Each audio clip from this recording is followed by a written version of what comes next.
בשם השם נעשה ונצליח, שיעור תורה, ברוכים הבאים, שבוע טוב, שבוע מבורך, ראש חודש טוב.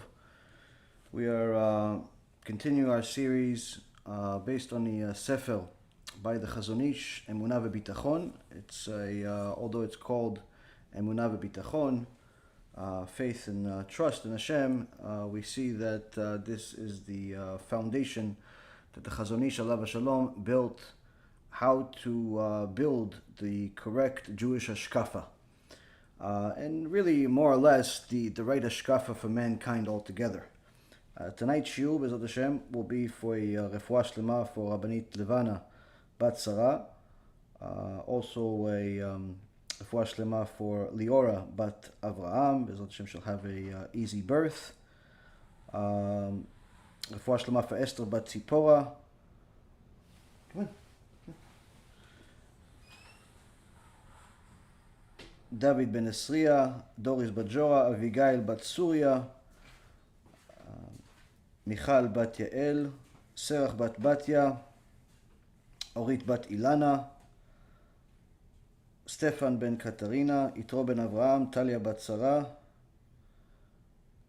and also for a Atzlacha Rabba for Oshri ben Doris, Gabi ben Doris, Elad ben Doris, David ben Esriya, Shaul ben Farzane, Marsha bat Julie, Ayla bat Marsha, Alexander ben Marsha,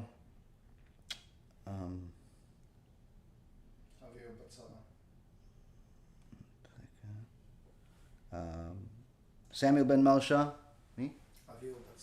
Aviva bat Sarah, and also for Atzlacha Rabba for Reuven Chaim ben Pala Parel, Shmuel Yitzchak ben Pala Parel, Naftali Tzvi ben Pala Parel. הקדוש ברוך הוא יברך אותם בכל מכל כל, חיים ארוכים, שלמים, מלאים תורה, מצוות, גמילות חסדים. Nachud u'bracha to all of them and to all of those that help us do all the wonderful things that we're doing, Baruch Hashem, and trying to do. Just as a brief update, a few people have asked me in regards to if we're continuing to help all of the poor and needy in Eretz Yisrael, and the answer is always yes. We do it on a regular basis every month. We just have a little bit more that we do during the holidays. So BeEzrat Hashem, within probably the next day or so, we'll publish the new campaign that we have for Purim, and then after that we'll do also for Pesach. So for Purim, there's a couple of major mitzvot that people have to do. Costume is a minhag; it's not a mitzvah. It's not, you don't go to Gan Eden for wearing a nice costume, although you may have a good time. But one of the main mitzvot is which actually starts already now, is the machatzit shekel, and the machatzit shekel is for every Jew. So if you have a wife and 3 kids, so a family of 5, you have to do it for each person in the family. If it's just you, then it's just you. If it's you and your wife, it's 2, and so on and so forth. Machatzit shekel is a third of the value of silver. Silver has gone up in price a little bit over the last few weeks, but nonetheless, it doesn't really change that much from last year, monetarily speaking. So we're talking about something around $10 per person. That's for machatzit shekel. Then you have the mishloach manot. Each person has to give 2 mishloach manot. So you and your wife have to give mishloach manot to 2 people. But if you have anyone in your household that's considered an adult, which is for girls 12 years old and for boys 13 years old, they also have to do mishloach manot. They cannot piggyback off of their parents. Even if they live in your house, or even if they're 29 years old still living in your house in this generation, which has become very common, also common for 40-year-olds to play video games, but that's just a sad reality. It doesn't mean that they can piggyback off of the parents' mishloach manot. They have to send their own mishloach manot. Also, you have to do matanot le'evyonim. Matanot le'evyonim is to help the poor. You have to help the poor all the time, but there's a special mitzvah to help the poor during this time. The monetary difference between America, let's say, versus Israel is relatively significant as far as how much it costs to give somebody a meal. This is separate from the mitzvah of mishloach manot. They're not the same. So the matanot le'evyonim is you have to give food, or money, or whatever you want to do to the evyonim, but it has to be on Purim. It has to be on Purim. So we're helping a lot of people in Eretz Yisrael. We decided that this year we're shooting for no less than $150,000 that we're going to be sending to Eretz Yisrael. Anyone that wants to become a partner in it, either to join the 150 or wants to send us another 500,000 or 500 million, we'll send it, BeEzrat Hashem. There's plenty of poor people. And unfortunately, the situation in Eretz Yisrael is relatively tragic. Anyone that was in middle class is now in lower class, and anyone that's in lower class is literally starving. There's many people that are hungry, and it breaks your heart to hear some of the reports, and we try to do whatever we can. But one of the things we don't want to do, which I know has become very common, unfortunately, in recent generations, is to give people just enough so we can fulfill our obligation. Because in order to fulfill your obligation, really all you need to do, according to Rabbi Yashiv, in Eretz Yisrael, it's about 20 shekels. $20 in America, probably. In Eretz Yisrael, it's about 20 shekels. Now, the reality is, who's going to have a meal with his family for 20 shekels? What is he going to buy, Bamba or Beasley? Or maybe he could just, combine it with somebody else's 20 shekels and get 2 for each. No one's really going to have a real meal with that kind of money. So what we're doing is, we're giving each family 500 shekels. So that's somewhere in the neighborhood of about $170. That should be able to be a nice meal for a family, to have a piece of meat and a wine, and be able to fulfill the mitzvah of having a holiday. But that also is going to allow a person to fulfill the mitzvah of matanot levyonim of multiple times. You don't have to do this 500 shekels multiple times.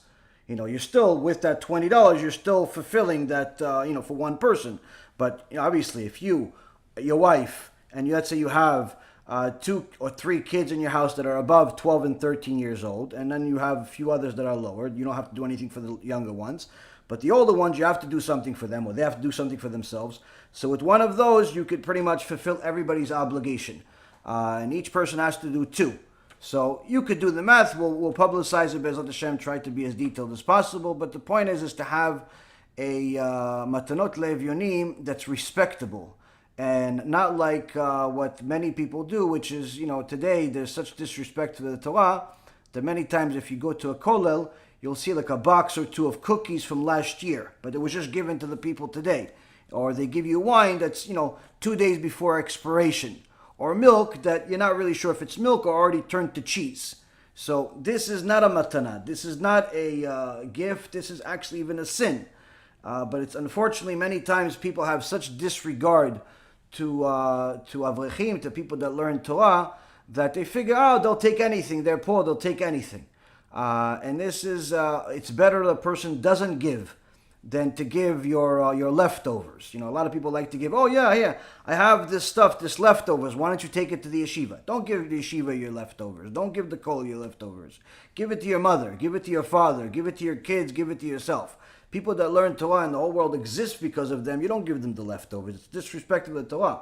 And it's sad that this happens on a regular basis, and somebody has to scream.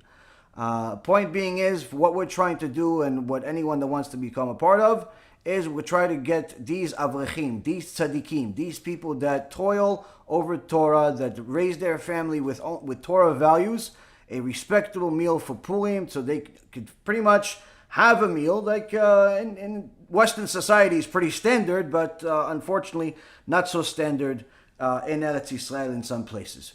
Point being is, this is going to be publicized, hopefully, later tomorrow. Anyone that wants to be a part of it can be. Anyone who doesn't and has other ways to fulfill the mitzvah, bechavod, do what you need to do. Now, as far as organizations that raise money for food and to help poor and things of that nature, there's dime a dozen. Many of them do. Only thing I would check is not the name of the rabbi that you see on the picture, but rather how they distribute the money. Because many times people tell me, listen, do you think I fulfilled my mitzvah of tzedakah because I donated to this organization or this campaign, and somebody called me and told me, listen, do you have a little bit more money to give? Or they told me, listen, do you have a special prayer that you want? And all types of things that, give good customer service. And I would say, listen, the main thing you want to ask these people is how much of my money is actually going to the actual tzedakah, and how much is going to the employees, to the CEO, to the executive, to the kitchen, to the bathroom, to everything else. Because if you look at the statistics of charitable organizations, and then here I'm not referring just to Jewish organizations, I'm referring to all charitable organizations. They did a study about maybe 12, 13 years ago when I was still on Wall Street, and they figured that almost 90 cents out of every single dollar does not go to the cause. 90 cents out of every dollar. And the biggest charities in the world, the Red Cross, the Blue Cross, all these crosses, 90 cents out of every dollar is going to line people's pockets.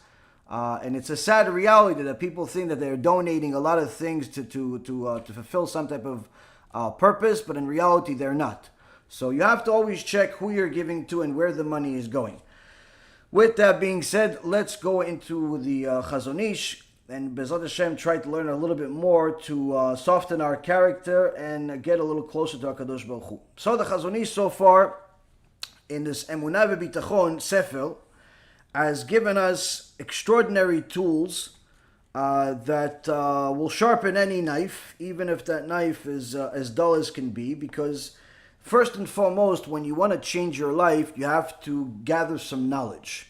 You have to know where you stand, and perhaps try to get a target on where you want to be. Many people today do not know the basic definition, the Torah definition of what Amuna and Bitachon is, and we discussed this extensively in the previous lectures. Amuna simply being the complete belief, complete faith that HaKadosh Baruch Hu is the one and only that's in control of this world, including your personal life. That's what Emunah is. It's complete faith in Hashem being the one and only that's running the world. There is nobody else. Your customer is not running the world. Your wife is not running the world. Your husband's not running the world. Your boss is not running the world. No one can ever hurt you or help you other than HaKadosh Baruch Hu. All of those people around you that are helping you or hurting you are simply messengers of HaKadosh Baruch Hu. So for anybody that's nervous about the news, of what's been happening with the coronavirus or with the elections and things of that nature, you're worried, the right amount of worry, but you're worried about the wrong problem. As an old friend of mine that was an executive at a Texas company said to somebody, you have the right amount of worry, but you're worried about the right problem. You're worried about the wrong problem. Meaning that, yes, it's definitely important to worry at this time because there's a lot of things that are not going so well. We have a epidemic of epic proportions that people are completely, in disbelief of and confusion. And I'm not just talking about Corona. I'm talking about the overall epidemic of society's ignorance, in addition to Corona.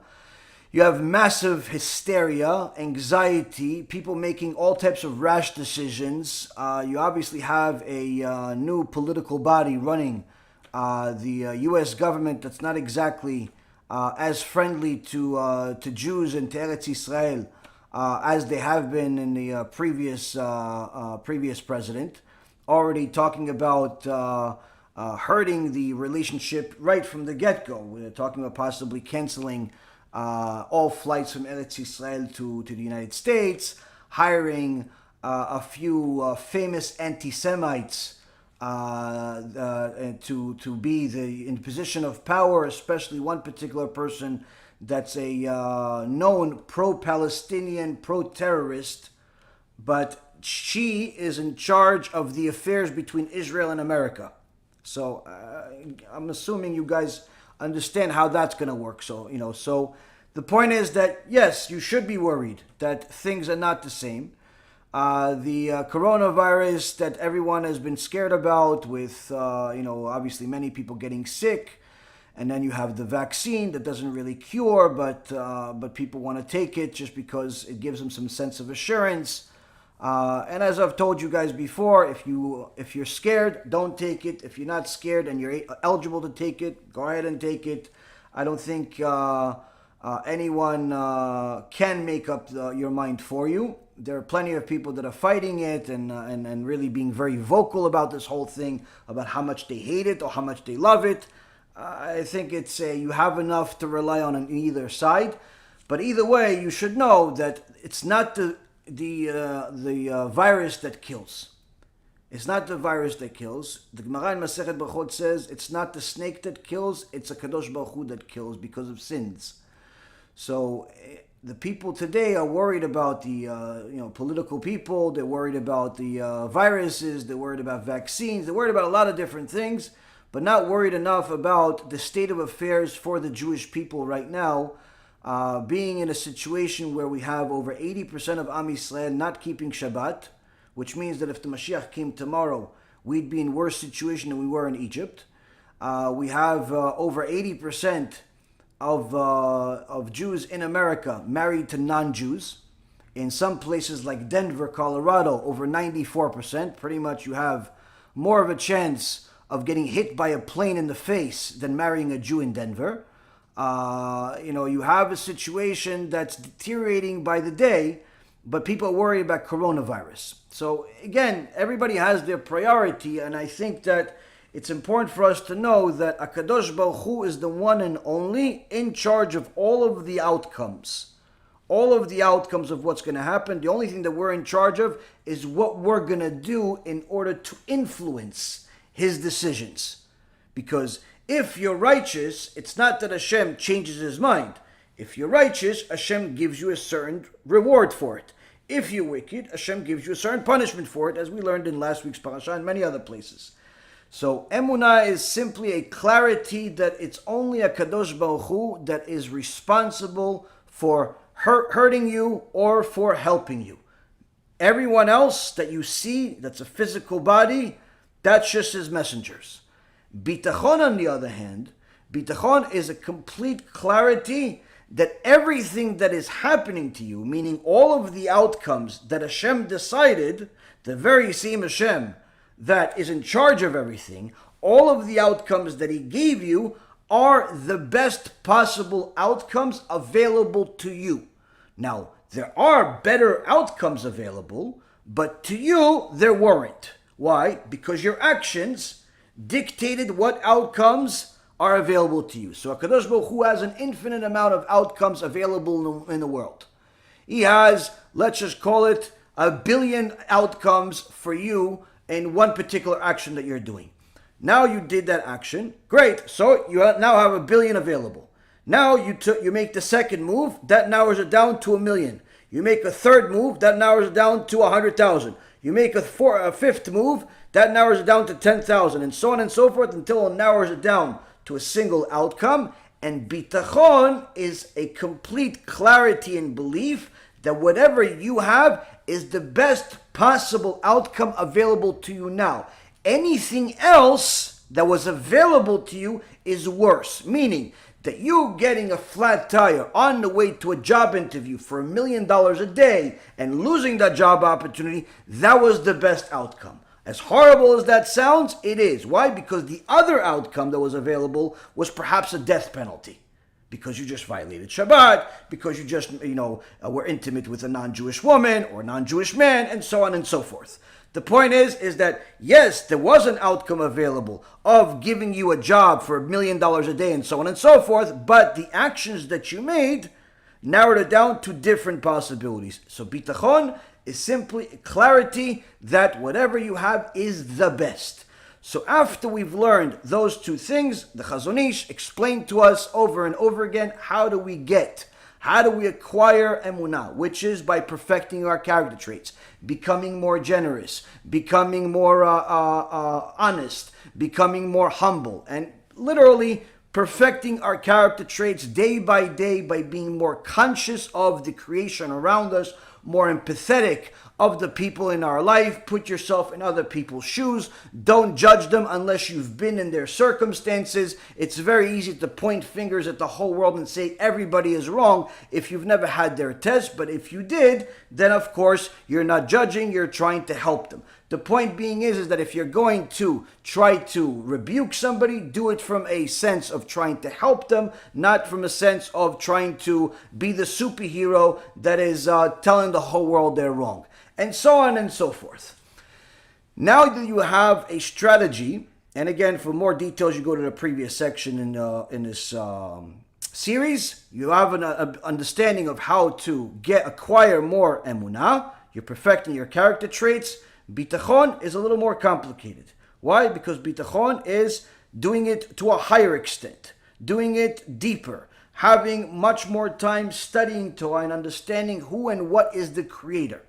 Then the Chazon Ish goes into the next chapter, which is the one that we're in, where he's talking about having, now that you've realized that you have to become a morally righteous person, you have to understand to be morally righteous is not possible without following the halacha, without following what the Torah says. So when many people ask me, well, what are you telling me, that all of the Christians in the world are bad people? All of the people that I know that are not religious are bad people? Technically, yes.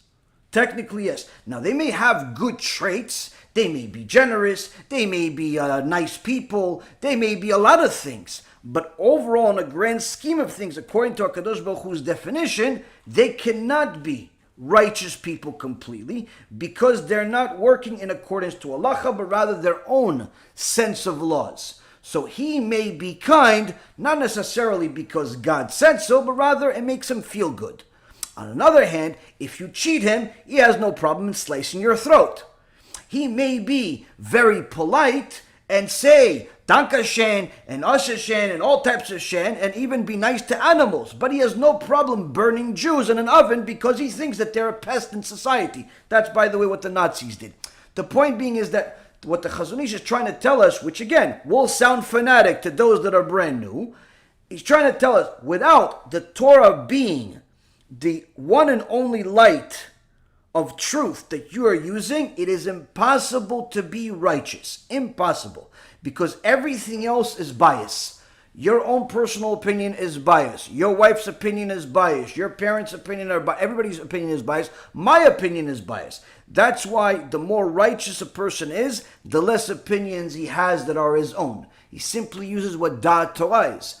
So what the Chazon Ish is trying to tell us is that when somebody is moral without halacha, it's bound to end in evil. It's bound to end in evil, and we've seen this time and time again throughout society, where regardless of whether you look now, 70 years ago, 500 years ago, 1100 years ago, 2000 years ago, and so on and so forth throughout all of society, all of these great civilizations that murdered millions of people, usually Jews, were considered the upper echelon of society, were considered the righteous among society based on society's definition and not God's definition. So we see that today it's no different than any other time. Perhaps it's exemplified even in a higher extent. It's more probably because you have the social media and so on.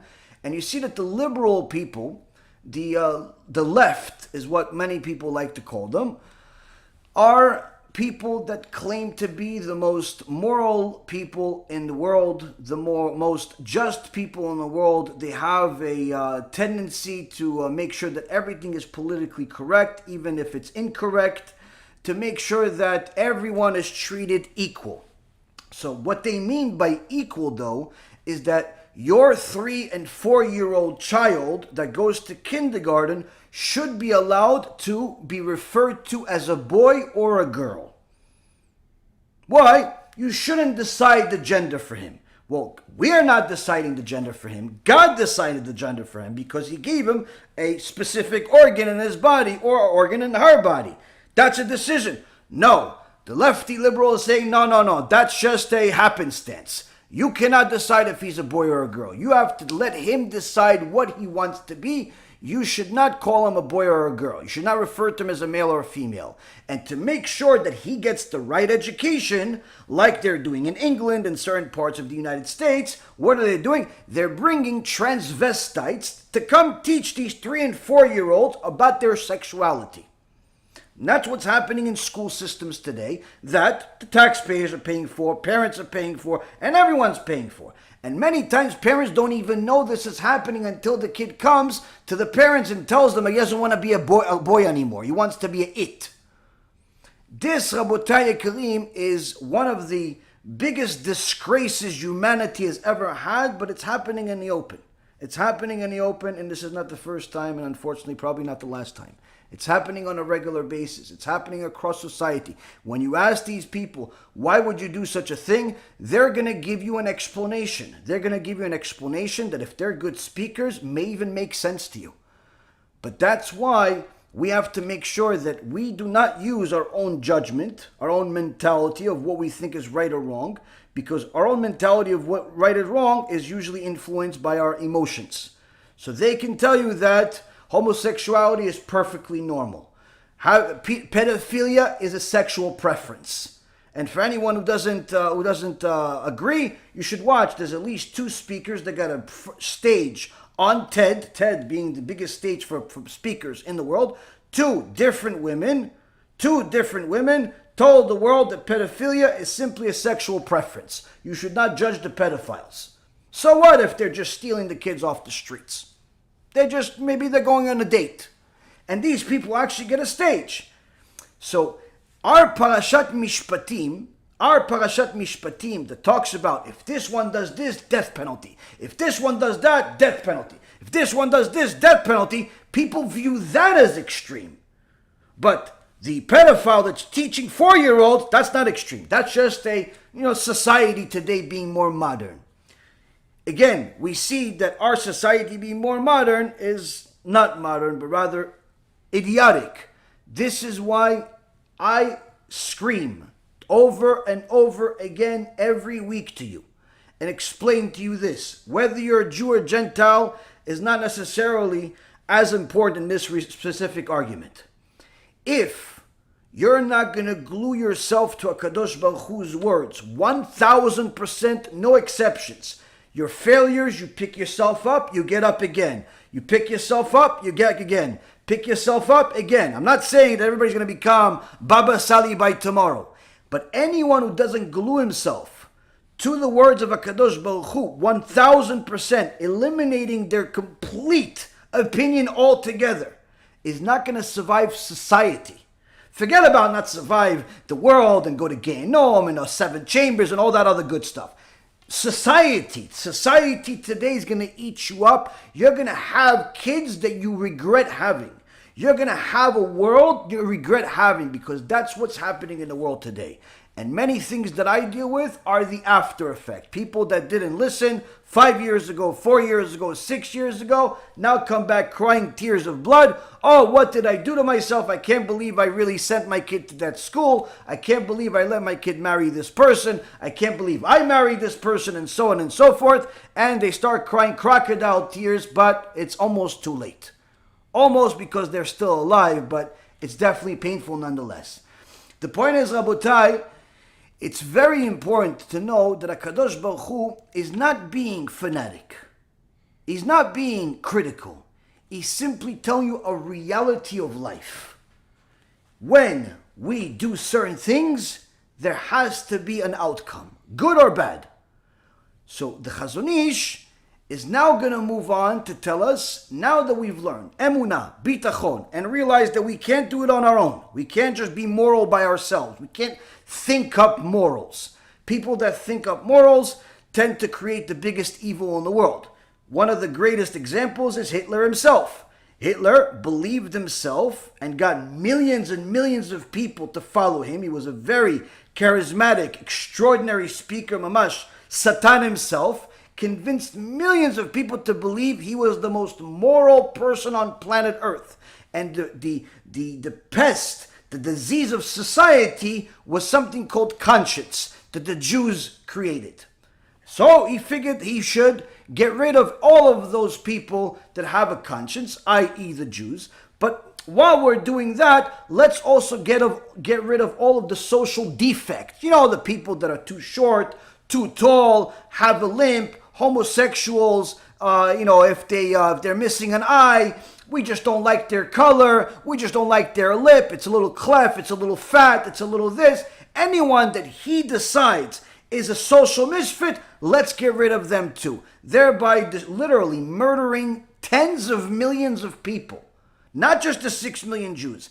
Tens of millions of people. And for all of those Holocaust deniers, there's entire museums and even archives in Germany and other places that literally have every single name they ever murdered, with not only the name of the person, the date of murder, but it also includes how much lice they had in their hair and how big the lice were.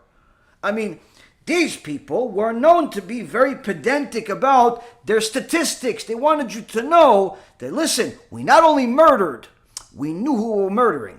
We had a lot of intention in it because we wanted to better society by getting rid of all of the disease. Look, this guy, this Shmuley guy, he's a social pest. Why? He has 3 lice and one of them is even considered large according to us. So we killed him.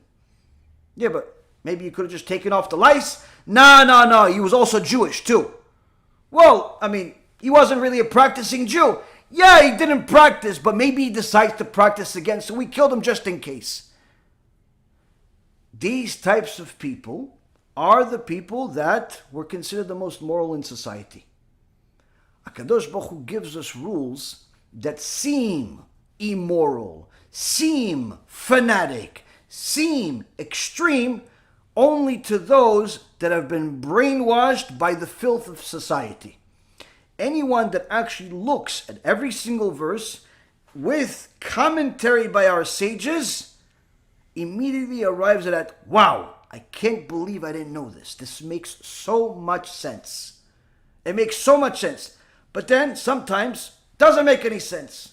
Guess what? Doesn't matter if it makes sense or not. Why? So much of it makes so much sense that by then you already realize it's a divine hand that's writing all of this. And surely the stuff that you don't understand is just your lackings, not the divine hand's lackings. So, in the 6th section of the 3rd chapter of the Chazon Ish here, he says the following: ואומנם תיקון הלב אין לו מזור זולת המעשים המתוקנים הנעשים בראשונה בכוח מכריח בהסכם קדום, וברוב המעשים הטובים הנעשים במלחמה ובאומץ נגד הרצון החופשי, מתהפך רצון הלב מרע לטוב, ובדרך זה הולך האדם וקונה את הטוב על ידי ההרגל להתגבר כפעם בפעם על התאווה החומרית ועל נטיות הנפשיות, ולעשות מעשה על פי הוראת השכל וחובת התורה.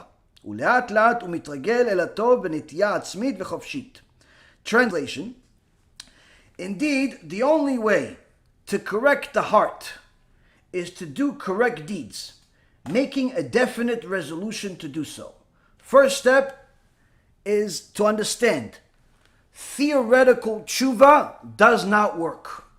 Many people that I've met have done theoretical tshuva. So what do? They decide to become hermits, stay in their house. They don't want to work anymore. They don't want to socialize anymore. They don't want to go anywhere anymore. But they want to watch lectures from morning to night and claim themselves to be the most morally righteous person on planet Earth. Why? Because they say, look, I'm not sinning. I'm not violating Shabbat anymore. I'm not eating taref anymore. Everything that I order is kosher. I'm not lying to anyone. That's also because you're not talking to anyone. I'm not stealing from anyone. Well, it's also because you don't have a chance to. I'm not cheating on anyone. Yeah, it's because you're still single in your mother's basement. You're not married.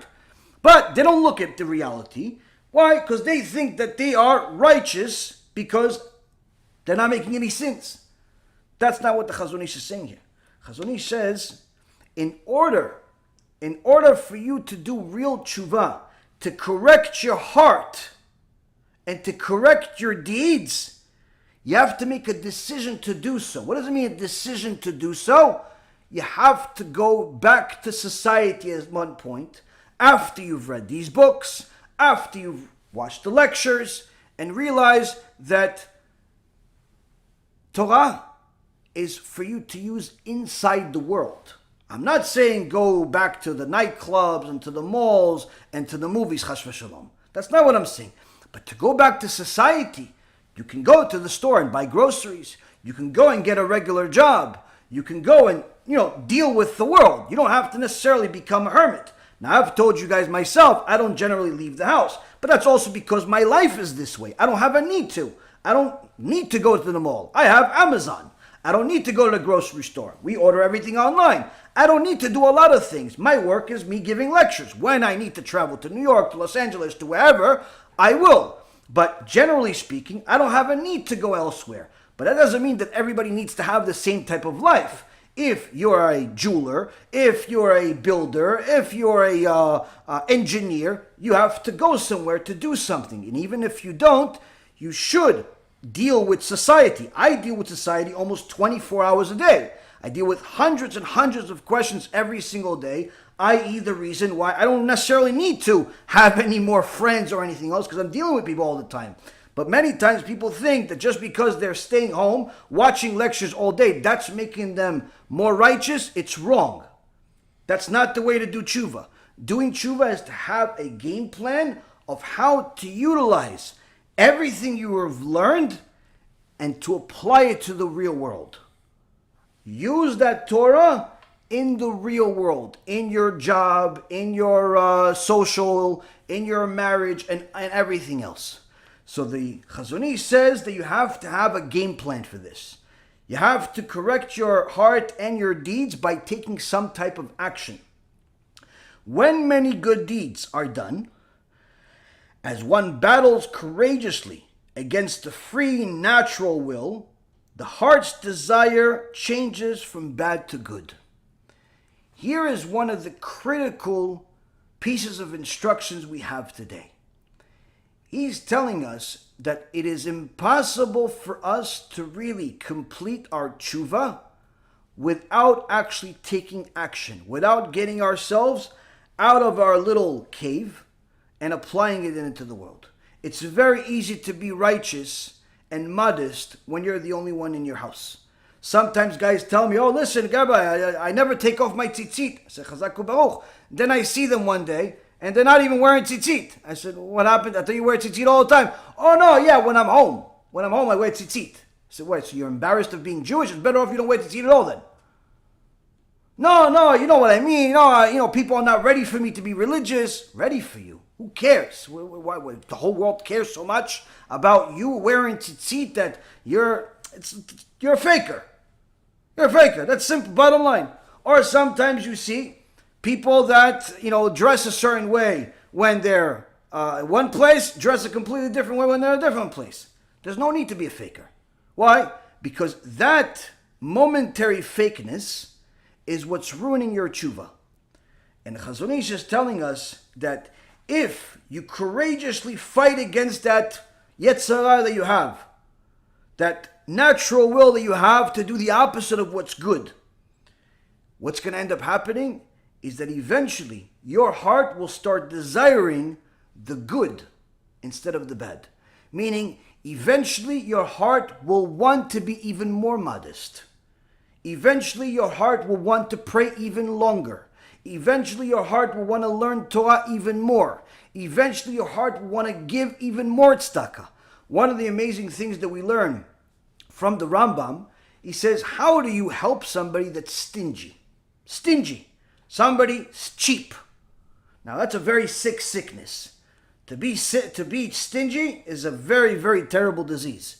First and foremost, the Gemara says that Kadosh Baruch Hu hates that person. It's not really on a good list. That's number one. Why? It's the opposite of HaKadosh Baruch Hu. HaKadosh Baruch Hu only gives. This person is cheap. Doesn't even want to give to his wife. Doesn't want to even give to his kids. It's a very sick person. Second of all, is that this person has a disease that's technically killing himself. Why? Because sometimes this person will not want to seek medicine, will not want to seek the best doctor, will not want to seek the best treatment. Why? He doesn't want to spend the money.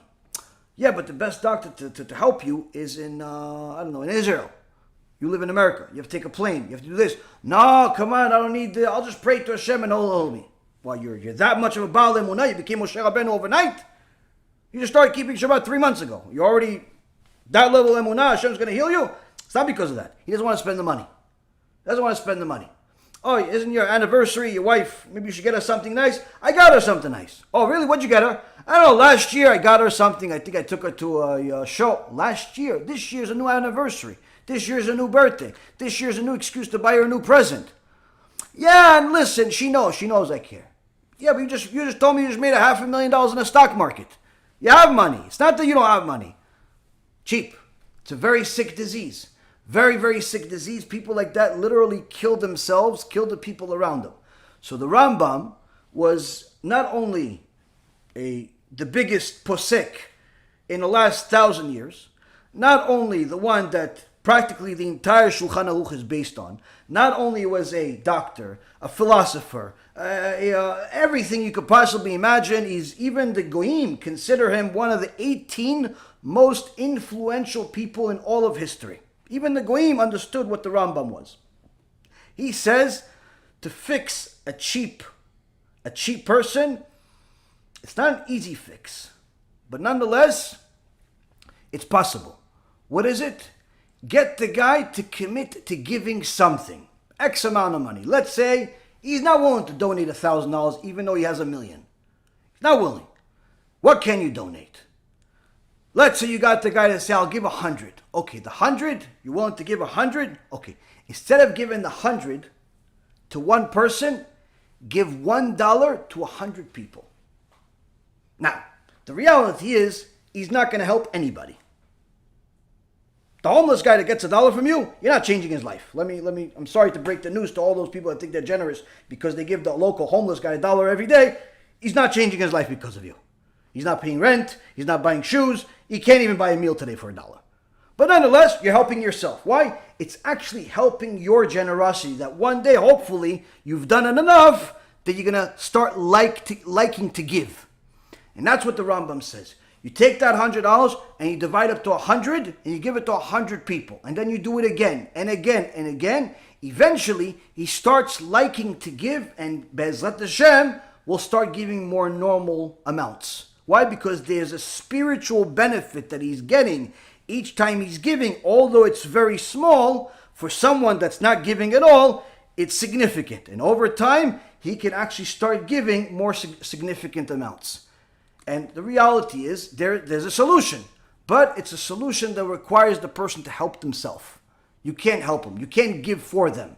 You can't just go into their account and tell them after you gave. That doesn't help them. That just makes them angry and perhaps even more stingy next time.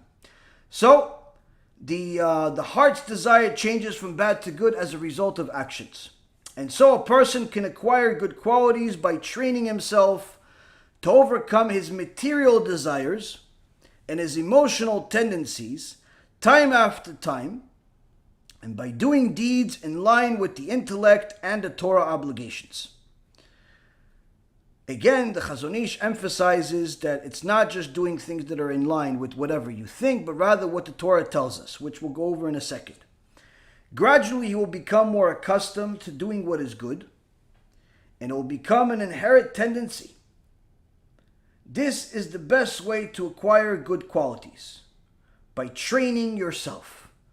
What does it mean by training yourself? If you remember last week, I gave you an example of the science research they had, where they took a bunch of people, where in one team they had people throw a basketball into a hoop, and then another group of people, imagine they're throwing a basketball into a hoop. And after a week, they found out that the guys that were throwing an imaginary ball improved their shot more than the people that were throwing the actual ball. The reason was because they imagined themselves putting the ball in the hoop every single time and never missing. Whereas the other guys obviously were missing because that was more like reality. The point being is that either way, you have to train. Whether you're throwing an imaginary ball or you're throwing a real ball, you have to train. So what does that mean, train? Every single time that you know that you're going to encounter some type of obstacle. Many times, you don't know you're going to encounter certain obstacles, but there are many times, at least just as many, you know you're going to encounter certain obstacles. For example, you're about to have a conversation with somebody that perhaps you don't get along with so well. Someone that's pushy, someone that's arrogant, someone that is this or that, someone you simply don't like, someone you love, someone you want to get married to. Point being is, it's someone that you're not so comfortable with. If you want to increase your success in that conversation, take a mirror, stare at it, and start talking to it. Practice. Practice talking to it. Look at yourself talking and hear yourself talking, and you'll see whether you sound as good as you think you sound or you sound stupid. Many times you'll find out that you don't sound as good as you thought you sound. Now, if you're in a sales business, for example, one of the best things you can do is you can record yourself. Because many times, if you're not a trained salesperson, you sound much better in your mind than you do in your mouth. So you have a thought, yeah, I'm going to call Mr. Jones, I'm going to tell him this, I'm going to do this, he's going to buy this, he's going to buy that. Hey, Mr. Jones, yeah, how are you? Listen, I want to do it. Click. Whoa. I guess must be something wrong with Mr. Jones. No, something about you. But you're not clocking it because you think that you said everything right. So what you have to do, record yourself. Take a few of your phone calls or a few of your conversations or just simple practice conversations. Record yourself and listen to yourself. Talk and start micro-analyzing yourself and how you sound and also how you would want somebody that's selling you something to sound if you are on the other end. Meaning empathize, be on the other side of the shoes. This is one of the ways you can train yourself in sales, in conversations. What about in mitzvot? Same exact thing. If you are struggling when it comes to prayer, the Ramban writes, and one of the things we learned in Igeret Ramban is in order for your prayer to be even good, to be accepted, to be something that's worth anything, you have to prepare for the prayer, because we already know from the Gemara in Masechet Brachot that the Hasidim at the time of the Gemara used to meditate for 3 hours before they prayed. Meaning 3 times a day they meditated for 3 hours. 9 hours a day they're meditating just to prepare for prayer and to go down from the prayer. Now no one's asking you to do 9 hours of Itbodedut. But the point being is that what were they doing? Teshuva. Thinking about, okay, it's 7 o'clock in the morning, it's 8 o'clock in the morning, it's 9 o'clock in the morning, whatever o'clock in the morning, I'm about to talk to HaKadosh Baruch Hu. What do I have to tell him? Well, of course, I can just tell him what's in a siddur. But in reality, while I'm reading, I'm not always thinking about what's written. What else am I thinking about? Am I thinking about my bank account? Am I thinking about my wife, my husband, my kids, my health, my teeth, my shirt, my this, my that? What about those things? Let me think. Do I deserve those things? Well, let's see. What mitzvot did I do yesterday? What kind of generosity did I express yesterday? Where did my eyes look yesterday? What did I spend my extra time on yesterday? Because just the morning, so how many sins could you have possibly made that morning? You have to review the previous night. So you start saying, oh, you know what? Maybe, I guess, HaKadosh Baruch Hu is right that I have a backache. Because yesterday, instead of going to Shiur Torah, I went to play basketball. So, why would Hashem give me a good back? I didn't go to Shiur Torah. And maybe Hashem is kind of right that I don't have that much money in the bank because technically, instead of giving tzedakah, I put 5,000 on a horse. I won, but I'm pretty sure Hashem is not really happy with me putting 5,000 on a horse called Black. Probably not, it's not in the Chumash anywhere. Black is not one of the members of the 12 tribes. So, probably not a good reason for Hashem to give me a better job. On the other hand, wife, I guess Hashem is not really so happy about giving me a wife because, all I do is go to clubs I'm not supposed to, look at things I'm not supposed to, and probably if I had a wife, she'd probably divorce me anyway. And you start analyzing your action, you start realizing, well, you know what? HaKadosh Baruch Hu, today I'm not really going to ask you for anything. Today I'm just going to say I'm sorry. Already you started on the right foot. Why? You're being realistic with yourself. Second prayer of the day, you only analyze what happened in the last few hours from the first prayer to the second prayer. You do Teshuva again. That's your practice. You're practicing for the prayer. You're analyzing what's happening. What am I going to tell HaKadosh Baruch Hu? I'm about to meet him. What am I going to tell him? Now, if you don't believe that HaKadosh Baruch Hu is there when you pray, why are you praying? If HaKadosh Baruch Hu is in Cancun on vacation, if he's in Greece somewhere, if he's in planet Pluto, why are you praying? Which means that if you're praying, you have to have Amuna and Bitachon to some extent that HaKadosh Baruch Hu is there. And if he's there, you have to think about what you're going to tell him. Meaning, you have to practice. You have to practice a little bit. Think about what you're going to do. Now, this is much easier said than done, but nonetheless, if you try it, you'll see you'll become more accustomed to it, and it'll become easier for you. At least to do it once a day. Maybe not all 3 times a day, but at least once a day. And if not once a day, once every few days. And if not once every few days, at least once a week. Do something like this, and you'll see that those prayers are drastically better than the others. Think about it. When was the last time you started crying in the middle of mincha? I mean, HaKadosh Baruch Hu says all of the gates can be closed, but the gates of tears are never closed. Meaning that the cry to HaKadosh Baruch Hu is a good thing. Now, how many of us really cry? Not many. We cry about our problems, but we're not really crying during our prayers. So think about it. What if I got myself to a point where I got so close to HaKadosh Baruch Hu before the prayer, and during the prayer I started crying in mincha, not mincha of Yom Kippur, mincha on Tuesday. Start crying to HaKadosh Baruch Hu. That's a good prayer. Why? Most likely HaKadosh Baruch Hu is going to answer that prayer. Now, how do you get to that? You have to practice. You have to practice.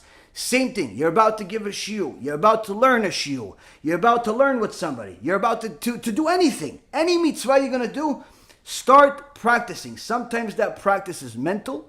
Sometimes that practice is you have to do something, take some type of action. But the point being is, you have to do something about it. This is also one of the main things that I keep telling to people for years. People always ask me, how do I improve my memory? How do I remember everything? I always tell people, if you're going to watch shiurim and not write notes, it's like you didn't watch it. Why? Most of what you're going to learn, you're going to forget. Most of what you're going to learn on a shiur, you're going to forget. One or two things are going to stand out, but only for a temporary amount of time. Eventually, they're going to go back to your subconscious, to the back of your memory, and maybe come up once in a blue moon. If you want to have things here, you want to remember them closely, you have to put pen to paper. You have to write them down. And I recommend writing them down with pen and paper versus typing them on a iPad, even though, or some type of phone, because there's more of a physical connection when you're actually handwriting something. I know that today's generation, it's very hard for people to use a pen. It's become almost like an obsolete thing, but they still sell them in stores. I checked, I just bought a few. They still sell pens, and it's about the same price. You could buy a pen. They also sell notebooks. You know, it's those things that are books with paper in it that comes from trees. You could use those. You could write the paper, and believe it or not, it still works. Use it, write the notes. All kidding aside, you'll see that your memory will improve. Why? You've now heard something, wrote something, meaning you've used your sense of touch, and you also saw it, because now you're seeing what you're writing, meaning you've used multiple senses. Multiple senses, it's like you've reviewed the same thing multiple times. Multiple times. But you'll see sometimes people watch shiurim 15 years. The guy's still a behemah. Still the same animal that he came into the zoo. Nothing has changed. What happened? You listen to any rabbis? Yeah, I listen to all the rabbis. Which rabbis? He names you all the best ones. Wow, you have your hard of hearing? No, hear perfectly. What's the matter? What's going on? You'll see many times because they're watching the lectures like it's a movie. They're watching, it's entertainment, it's no different than news. No one remembers the news. No one remembers the shiur Torah either. Why? You're not writing it down. You want to commit it to memory? You have to write it down. Why? This is part of your practice. This is part of your practice. Gradually, you will become accustomed to doing what is good, and it will become an inherent tendency. This is the best way to acquire good qualities, by training oneself. Acquiring good traits by way of study also begins with a battle. That of tormenting and subjugating the uninhibited desires. Here is the toughest part of the battle, Rabotai. Here is the toughest part of the battle. You see, to think about things we've done wrong is one thing. To think about things we want to do right is also another thing.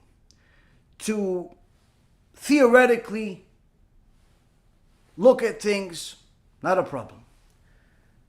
To deal even with things that are just your day-to-day stuff, your job, money, wife, husband, kids, things like that, that's life. But in order to become good, based on a definition of a Kadosh Baruch Hu's Torah, the Chazon Ish is telling us it requires you to win the battle. Which battle? The battle that torments and subjugates your desires. You have a desire. You have a sexual desire. You want to see things that are forbidden to you. You want to do things that are forbidden to you. if you want to have any chance whatsoever of becoming good, you not only have to win the daily battle, you have to literally get to a point where when it becomes extremely tough and you feel like your skin is about to fall off because you're so hot and you want to do something wrong, you have to win that battle too. It's very easy to win the day-to-day battle when you barely have any desire, or perhaps you were just with your wife or your husband. It's very, that's not the big deal. That's not what the battle we're talking about. He's talking about tormenting yourself, meaning overcoming the toughest of tough battles, where you have the biggest test in the world in front of your eyes. And not only you don't fail, you have trained yourself to the point where you're not even looking. You're not even looking as soon as you identify something is forbidden. This is no different in any other desires that a person has programmed themselves to pretty much become addicted to. To some people it's drugs, some people it's food, some people it's women, and on and on. Anyone that wants a chance of being righteous in accordance to HaKadosh Baruch Hu's definition, we're not talking about being the biggest tzaddik in the world here. Righteous, period, bottom level, like just being on the right side, going to heaven, has to get to this point, has to be able to overcome the biggest tests. Why? If you only overcome the smallest tests, but you fall for the big ones, eventually the big ones will become the small ones that you won't pass. Because it's not like the Satan just comes to you, small, you passed it, big one, dropped, and then you go back to normal, passing the small ones. No, as the Mishnah in Avot says, mitzvah goreret mitzvah, avera goreret avera. One mitzvah leads to another mitzvah, one avera leads to another avera, which means that once you fall for that big sin, automatically you have a desire to do another one. As the Mishnah in a Masechet Yoma and also Masechet Kiddushin, which is quoted actually in this Sefer I've quoted a few times recently, when you go out to war, where he says in the Masechet Yoma page 40 or 86 and in Masechet Kiddushin page 40, Rav Una says that once a person commits a sin, you fall for the test, a woman, forbidden food, stealing, whatever. Once he commits a sin, so obviously he knows it's not good. But because a avera goreret avera, one sin leads to another, he ends up repeating that sin. He's more likely to fall for that sin again. And not in a month from now. Usually the next day. Usually a moment later, it's another sin. The second he makes that sin a second time, in his mind, subconsciously, it becomes permissible. The first time he makes the sin, his Yetzirah shows up to him. His Yetzirah Tov says, why'd you do this? The Yetzirah says to the Yetzirah Tov, hey, shut up. Look, nothing happens. What? He just went with that girl? Okay, what are you going to say? Hashem's going to kill him? It's karet, it's bad things, it's gay. No, okay, let's see. No, let's see. Hashem, no, doing anything? Look, nothing happened. So the guy says, you know what? The Yetzirah is right. I was scared this whole time to touch this girl, to touch that one, to look at this one, to look at that one. I wanted to be a tzaddik, like the rabbi says. But look, I did it one time, nothing happened. So what does he do? Okay, let's do it again. Second time, guess what? Nothing happens. After the second time he does the sin, the Gemara says, at that moment, it becomes permissible in his mind. It's now not even a sin. Not even a sin. Many times people ask me, how come this Rasha, Manis Friedman, keeps coming out with more and more videos that are more heretical than the ones we actually pointed out about? He used to make one heretical video every few weeks, every month, and so on. Now it's practically every video that he comes up with his long beard and his fake religious stature, every video is worse than the next. How come? The reason is, Rabotai, he has gotten so used to the lies that he actually thinks they're true. He actually thinks that the lies that he says are true. So now, he said only one time years ago that you can't punish a person once he dies and burn a neshama, because how do you burn a neshama? And he has this silly laugh that he has. He thought it was funny, and he got the audience to laugh too. After they laughed, he saw, look, nothing bad happened. So he said it a few more times. Now, he said it practically every day. He says it practically every day. Look, somebody who doesn't keep Shabbos, doesn't keep this, doesn't keep that. Okay, Hashem owes him an apology. Why? It's not his fault that he's in the exile. What? He's going to burn him like those rabbis say? No, how do you burn a neshama? Ha ha ha ha. Over and over again, every video. I think there was a new video that came out yesterday. First, let's understand how you punish a soul. What do you do to hurt a soul? So that, that classical depiction of, the burning with the coals and with the guys with the forks poking you. We're talking about a soul. How do you burn a soul? So heaven and hell, we often say, well, you go up to heaven and you go down to hell. Heaven is not up and hell is not down. And I wouldn't be surprised if he starts launching videos on Shabbat. Why? Because again, there's no punishment to nothing. According to him, there's no punishment. Why according to him there's no punishment? First of all, he never learned anything.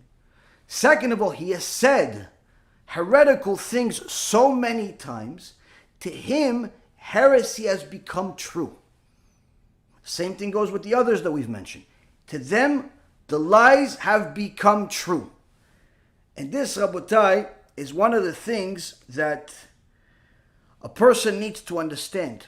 When we mention these people, we're no longer mentioning them to warn you, because we've already done enough videos about that. We're mentioning them in order to protest against heresy, because that's a mitzvah of its own, because there is an obligation on Klal Israel, on each and every single one of us, to hate the wicked people. Now, many people think that in Judaism, we are the religion of love. We're not the religion of love. The Christians stole that name right before they murdered millions of people. We're not the religion of love. We're the religion of emet, truth. We never claim to be the religion of love. We have the truth. The truth sometimes obligates you to love, like it says in last week's parasha, love the convert, love Hashem, love your brother. But sometimes it says hate. Where do we learn it? Same thing, last week's parasha. Last week's parasha, when it says, when you see your hater's donkey fall in a hole, are you going to forget about him and just pretend like he's not there? Or are you going to go help him? Wait, so the Gemara in Masechet Pesachim says, wait a minute, hater? I thought, maybe you are even allowed to hate a Jew. Maybe it's talking about a non-Jew. So the Gemara in Masechet Pesachim says, no, it's talking about a Jew. It's talking about a Jew. Oh, so maybe it's talking about a Jew that, is completely left everything, idol worshiper or something. He says, no. Doesn't have to necessarily be an idol worshiper. So what Jew are you allowed to hate? Someone who is either amin, which means he is leading other people astray, like Manis Friedman and the likes, and all the other people that we've mentioned. That's a person you're obligated to hate. Furthermore, someone that knows the truth, but completely rejects it, doesn't care. You've told him, this is the truth. No, I don't want it. Why not? It's not for me. Well, it's not for you because you don't understand, it's not for you because you don't believe, or it's not for you because you just don't feel like it. Third option, I know it's true and I still don't want to do it. That person, obligated to hate him. Why? It's a mitzvah from the Torah. David HaMelech did it, Rambam writes it, Shulchan Aruch writes it, Gemara writes it, it's a pasuk in the Torah multiple times. There is a time in the Torah that it's a mitzvah to hate certain people. I'm not saying hate every single person that's driving on Shabbat, because many of them are completely ignorant. So even the Rambam himself says, if the person is ignorant, bring him closer, try to help him do tshuva. That's what we do every single day of our life. But if the person knows the truth, knows it, but still doesn't feel like doing it, insists on continuing to live a life of sin, you have to hate him. He's not considered part of Amitecha. Why? This is a person that's spitting in your father's face every single day. How are you going to love him? No, but it's not really, he didn't do anything to my father. No, not your physical father here. Kadosh Baruch Hu, you fool. Kadosh Baruch Hu, the one that's giving you oxygen in your lungs, the one that puts money in your pocket, the one that gives you vision, hearing, taste, everything else that you have. HaKadosh Baruch Hu is spitting in his face every single day, not just by the sin. The sin, a lot of people sin. You sin, I sin, everybody sin. But he's sinning knowingly, happily, and bluntly. Doesn't care. He drives to shul on Yom Kippur. Why? He wants to hang out with the guys. He figures all the guys from the neighborhood he hasn't seen all year are coming to shul, so he might as well go see them. Not because he's coming to do tshuva. Such a person, obligated to hate him. Obviously, not allowed to give him aliyah, not allowed to count him in minyan, and so on and so forth. If a person is ignorant, never learned anything, this is the first time he's ever seen a shul, he just discovered he's Jewish last week, that's a completely different story. But how many people are really like that? How many people are like the guy that never knows, doesn't even know he's Jewish? How many people are Jews that never saw a synagogue? Not many. They do exist, but they're not many. You can't just decide for people that everybody's a Tinok Shenishba because they didn't go to yeshiva. Many of the Gedolim and the Rav Tzion Abba Shaul, Rav Eliashiv, many of the Gedolim went against some of the Chachamim, including the Chazon Ish, that even considered anyone in the recent generation of Tinok Shenishba because of how easy it became to get access to Jewish information, to Torah, to books, and needless to say today, to shiurim on the internet and so on. Practically, if you know you're Jewish and you know there's a difference between the Jews and non-Jews, there's a Sabbath or Shabbat, whatever accent you want to use to say it, you know that exists, you know Yom Kippur exists, Pesach exists, and you decide that you don't feel like keeping it, you're no longer a Tinok Shenishba. We had one guy call into one of the shiurim the Rabbi Ephraim was doing, and said, Rabbi, listen, I'm a Tinok Shenishba, but I like being a Tinok Shenishba.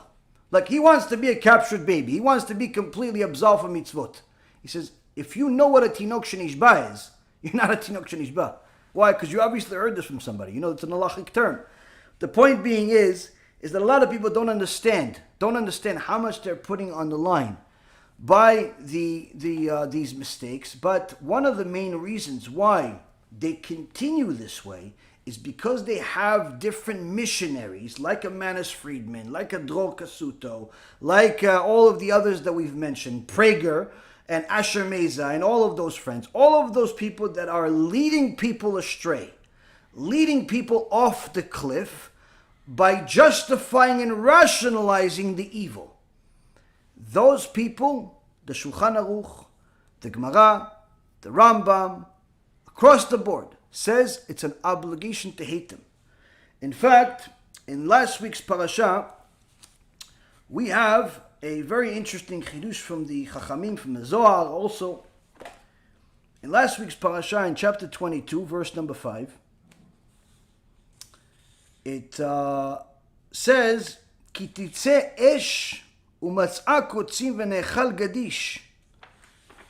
It says that if a fire will go forth, that it had not stretched forth.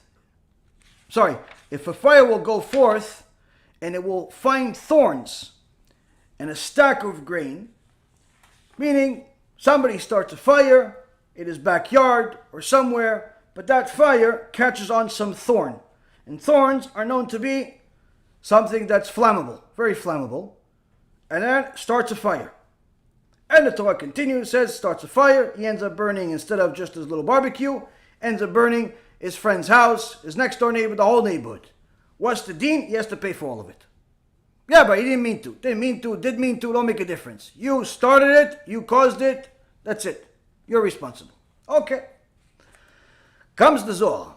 The Zohar says, of course, we know that the Torah has 4 different interpretations from every single pasuk, and obviously 70 faces to the Torah, but there's 4 different ways to understand every single pasuk, every single verse in the Torah. It says, think about this. It says the fire will go forth and will find thorns. Ki titze esh umatz'a kotzim. Why did HaKadosh Baruch Hu make these kotzim for, these thorns? What good are these thorns in society? What good? They're good for nothing. They bring nothing useful to society. In fact, here we see that they actually cause damage to society. These kotzim, these thorns, not only you can't do anything good with them, but they damage people if you touch them. They're not exactly pretty to look at, and needless to say, they're flammable, which can cause a fire to go up faster and cause much more damage to society. What good are these kotzim? They're actually terrible. Why would HaKadosh Baruch Hu create these kotzim? Zohar HaKadosh comes and says, these kotzim are the reshaim. They bring nothing good to society. Nothing. Nothing good to society. In fact, they make everything else bad. So much so that it hurts the good people around them. The Gadish. The Gadish, the good people around them, the good rabbi around them, the good people around them, the good Talmidim around them. If they stay around these kotzim, they stay around these reshaim long enough, they'll get burned by them. That's one of the things the Chachamim learn from a pasuk that talks about a completely different subject. But here we see that Chachamim say, no. HaKadosh Baruch Hu didn't just tell us this whole thing just to learn about don't light fire, and he's mentioning specifically kotzim, he's mentioning thorns. He's trying to give us some type of an analogy on society as large. What else can we learn from this? Chachamim says we can learn that there are certain things in creation that exist in order to hurt society, in order to hurt everything. There are certain things. Why? Zeh keneged zeh bara Elokim. HaKadosh Baruch Hu created everything with an opposite. Tall, short, dark, light, fat, skinny, so on and so forth. Tzadikim, Rashaim. Tzadikim, better society. Rashaim, hurt society. So anytime you say, wait a minute, Rabbi, should I really not be friends anymore with my friend? He's an atheist, he hates God, he actually makes fun of it, but I really like the guy. He makes me happy. If he makes you happy, you're a Rasha also. Why? Ish lefi ma'alalo. Shlomo Melech teaches us, and we went over it with Rav Wasserman Shiur last week and the week before. Each person is judged based on how he judges others, what he's inspired by, what he appreciates. You appreciate a wicked person, that means that you see something in him, in yourself. Well, what about if I help him do tshuva? If you help him do tshuva, that means it's no longer a friendship. You're on a mission. You're on a mission. But the reality is that if you're already friends with such a person, it's going to be very, very different for you, very difficult for you to influence him. Why? Because he sees you already as something else. Point being is that if a person is already a Rasha, he's to the point where he's distorting the Torah, he's making fun of the Torah, he's a apikos against the Chachamim, against all of the sages and so on, such a person is definitely a kotz, which brings nothing good to society. The only thing you can do with such a person is stay away from him. Stay away from him. Why? You won't benefit from him in any way. And that's why when it comes to certain people like this, you're not even allowed to be in partnership with them. You're not allowed to be in a room with them. You have to treat them in a certain unique way. Now, when a person has gotten used to being friends with Reshaim, with wicked people, what happens? Eventually, he thinks it's allowed. Why? When he came, he brought up in a religious world, he's brought up in YESHIVA system, everything, but now he wants to go into business. Now he doesn't know any other people that are from Lakewood or Muncie or other places that are willing to go into business with them. So he figures, where can I get some investors? Oh, you know what? Let's see if I can get some investors from Wicked Street. And he decides to go, whoever has money, doesn't care about whether they're wicked or they're righteous. He just decides if they have money, they're a good partner. Now guess what happens? He starts becoming partners with wicked people, thinking, look, this guy's a nice guy. He's not so bad after all. Okay, maybe he doesn't have the same religious beliefs as me. Maybe he's not a Shomer Shabbat. Maybe he eats shrimps. Maybe he does this. Maybe he does that. But that's his own personal life. Why is he bad to be in partnership with? He's bad to be in partnership with because he's a kutz. Because he's bad to society. Because he is against Hashem. You just don't see it. Why? You've taken a bribe. You've taken a bribe, you're in business with him. And now you didn't see anything wrong right away. And as the Gemara in Masechet Yoma says, already becomes allowed in your mind. So he goes into partnership with him. And that's why anytime you see religious people in partnership with non-religious people, this is exactly it. They figured, I need money. This wicked guy has money. Why not do business with him? Why not do business with him? And then they do business, and initially, nothing wrong happens.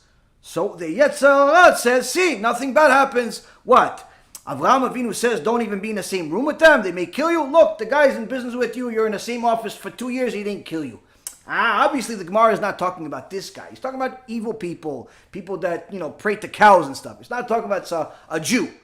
Starts rationalizing in your head. You, Mr. Religious, are best friends now with Mr. Anti-Religious. But little by little, life goes on, and all of a sudden your wife tells you, no, honey, you changed.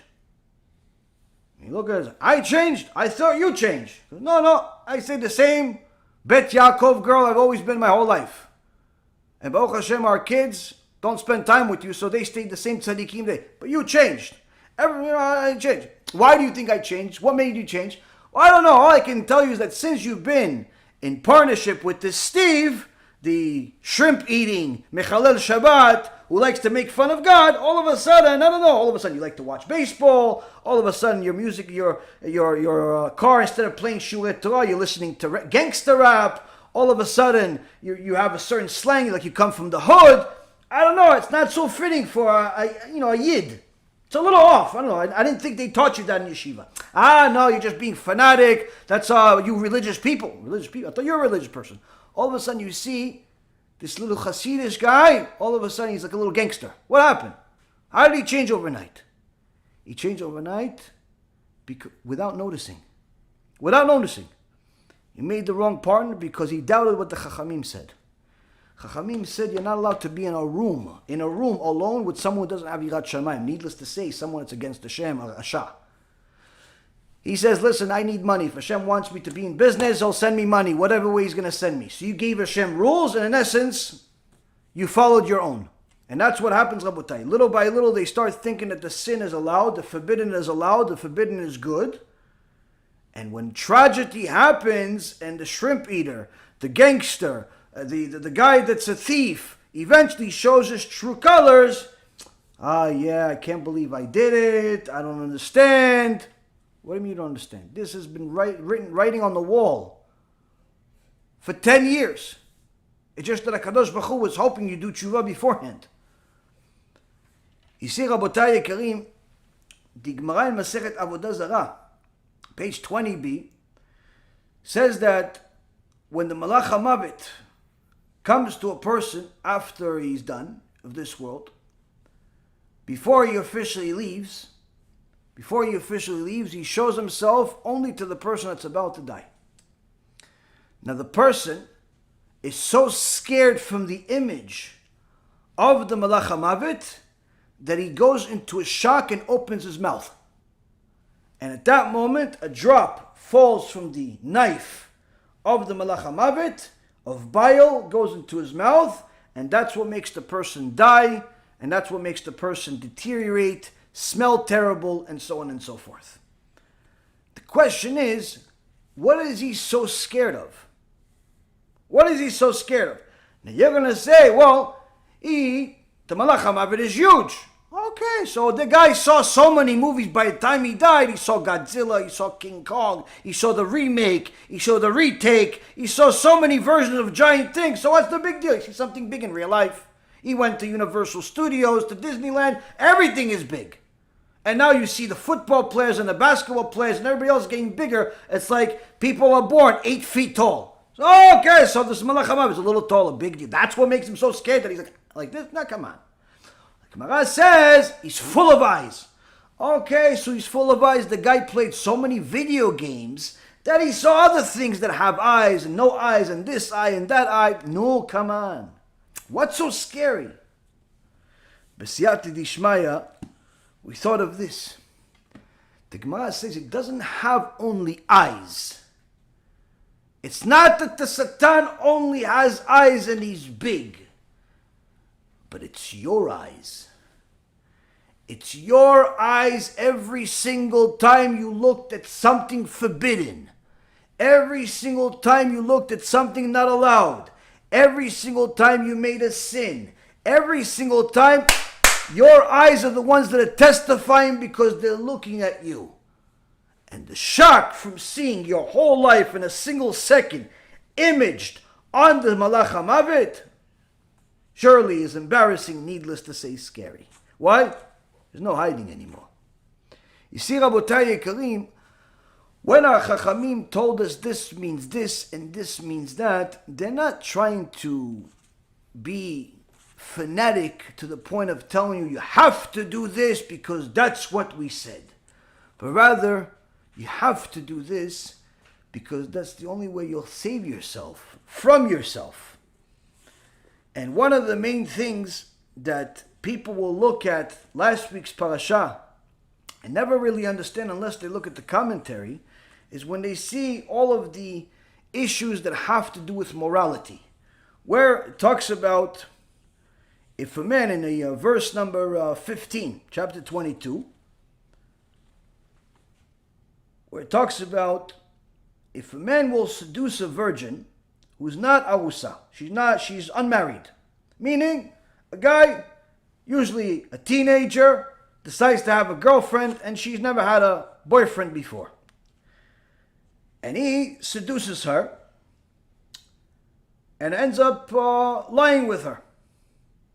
He shall surely keep her for himself as a wife. In so many words, if you're the one that, for lack of a better word, broke her virginity, took her virginity away, according to the Torah, you have to marry her. Why? Because that is one of the main actions that consummates a marriage. There's a couple of things that consummate a marriage. One is that you have the chuppah, you go on the chuppah, you have two kosher witnesses, you have the rabbi that knows the issues, Bekin halacha of marriage and divorce.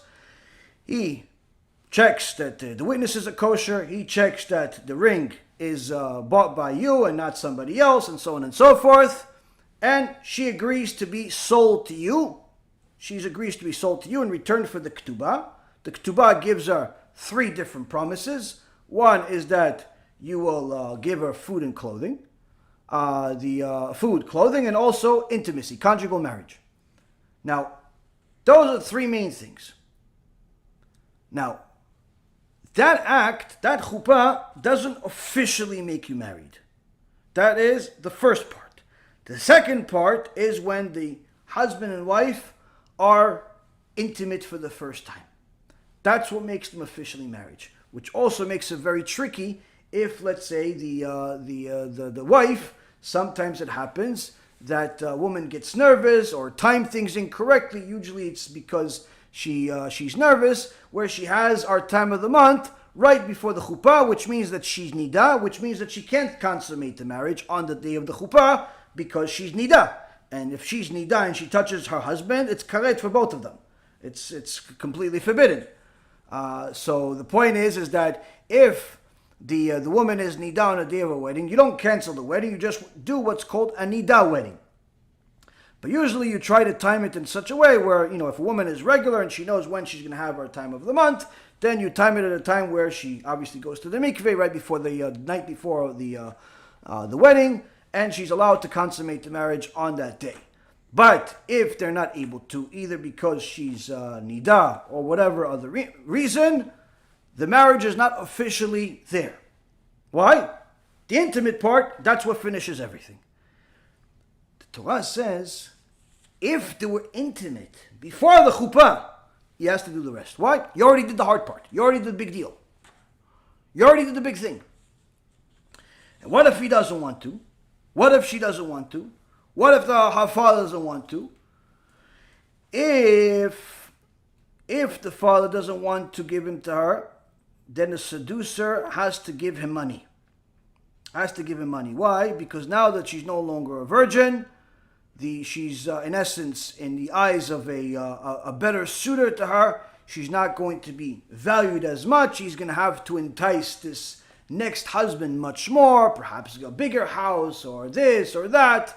So he has to, in essence, it has to come out of this guy that took our virginity's pocket. It has to come out from his pocket.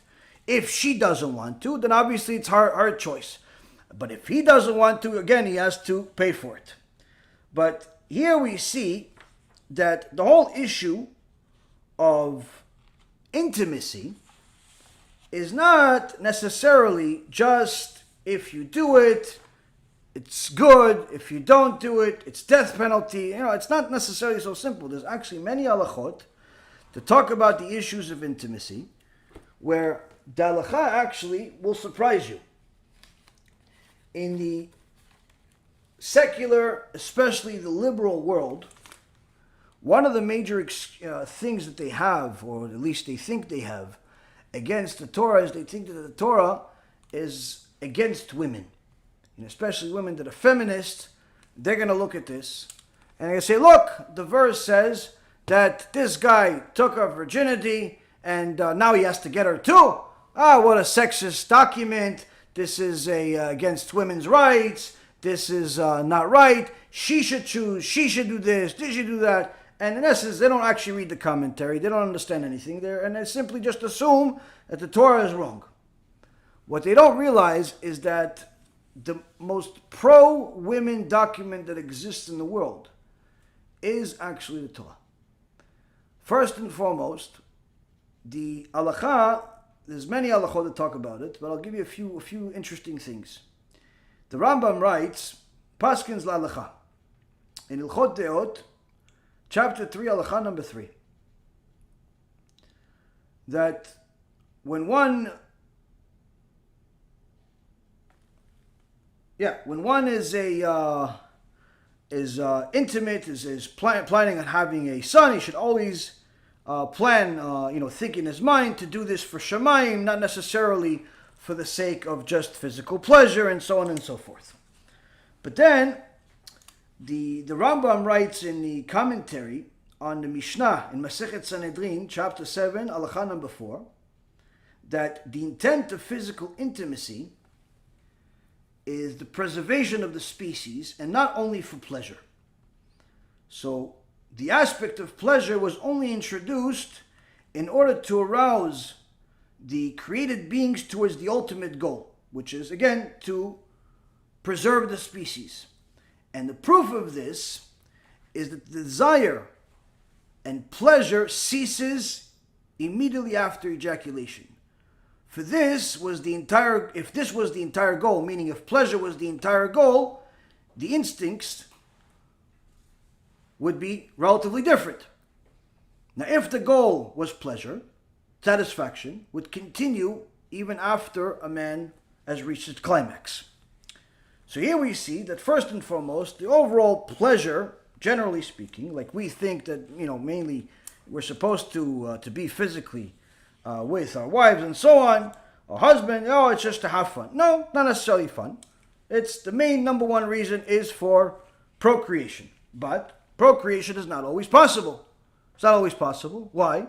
Sometimes the woman is already pregnant, so you can't get pregnant twice at the same time. Sometimes the woman is not able to have for different reasons, or whether it's in between pregnancies, or it's after she's able to have, or whatever the case may be. So here, the Rambam writes a few other things.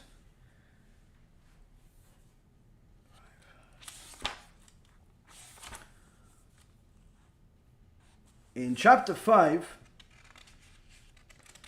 of Ilchot Deot, the Rambam is trying to explain to us a few things about the halachot of intimacy with the wife.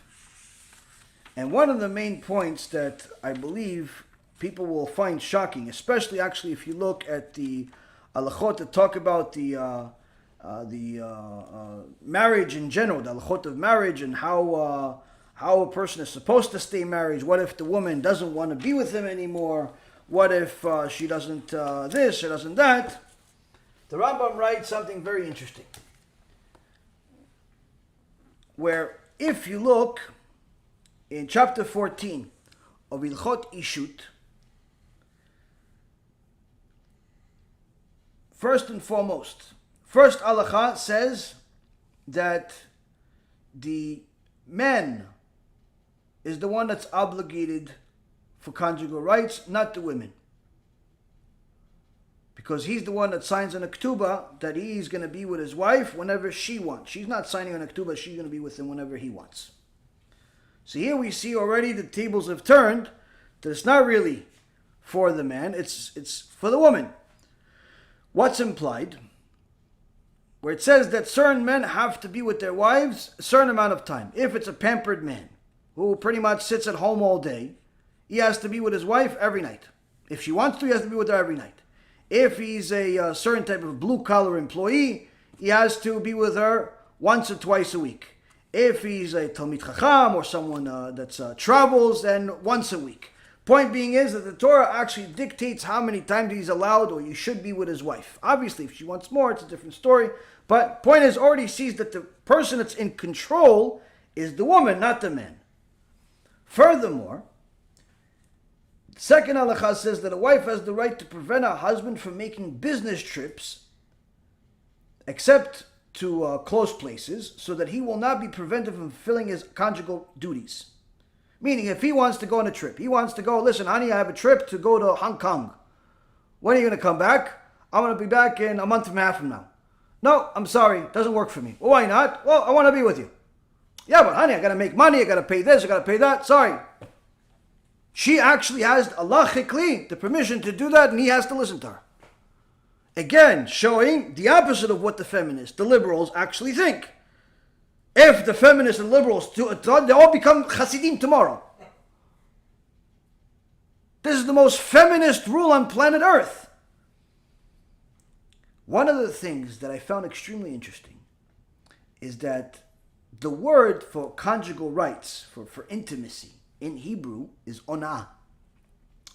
And ona'ah conveys a fundamental conception with regards to the Torah's conception of marital intimacy, where marital intimacy is not for the husband's sake, but rather for the wife's, because ona'ah itself means to respond.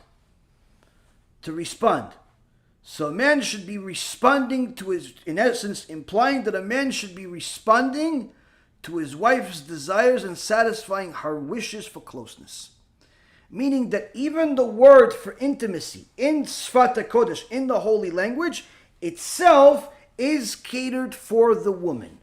Is catered for the mitzvah of fulfilling it with the woman. Now, one of the nice things that also you'll learn by the Rambam in L'chot Shabbat, chapter 30, halakha number 14, is that one of the ways to fulfill the mitzvah of Oneg Shabbat is to be with your wife on Shabbat. So here we see that the Torah doesn't say everything is forbidden, you have to wear black and sit in some corner like some of the liberals and the feminists think. No. Torah is simply telling you, control your desires. Control your behavior. That's all it's saying. You're allowed to almost do everything, but you have to do it in a kosher way. You're allowed to eat, it just has to be kosher food. You're allowed to be intimate, it just has to be with your wife when permissible, or with your husband when permissible. You're allowed to make money, it just has to be in a kosher way, and so on and so forth. And the problem that we have as human beings is that mayim gnuvim imtaku. Stolen water are sweeter. We always want what's forbidden to us. You have a bottle of water in front of you, but for whatever reason, his bottle of water, same manufacturer, looks colder, looks tastier. You have a company. He also has a company. But for some reason, you think that if you had his company, you'd do better than if you had your company. You have a wife, but for whatever reason today, his wife looks more attractive. You have this, but his stuff looks better. It's the grass looking greener, but this is, even if you're not looking at the grass, this is just simply in thought. And that weak and flawed thought process is what leads all of us to go against the Kadosh Baruch Hu. Why? Because all the Torah is telling you is you're allowed to do everything you want to do. There's just a permissible way to do it. When you're going to do it in a way that's not permissible, that's only because you're not controlling your desires. And that's why the Chazon Ish says, these good traits that you want to acquire by way of study, begin with the battle. And that battle is tormenting and subjugating those desires. Those hidden desires that you have, that jealousy you have of your neighbor, that lust you have for your this and for your that, all of that stuff, you have to torment it. Meaning, you have to torture that desire to the point where it disappears. And then he continues for the whole. One has no desires to pore over books that condemn the pleasures of the flesh and encourage one to be modest or to withdraw from these pleasures that seek to restrain young men from mischief. It's necessary to resolve to persist in reading and to coerce the non-logical aspects of human nature. In so many words, he's saying your desires, your natural desires, are definitely not to go read more books that tell you to stop fulfilling those horrible desires. Your natural inclination is not to go watch more shiurim about Pgam Brit. That's not your desire. Your desire is to be Pgam Brit. Your desire is not to go learn all of the prohibitions of the Torah of why you're not allowed to steal, why you're not allowed to gamble, why you're not allowed to cheat, why you're not allowed to... That's not your natural desire.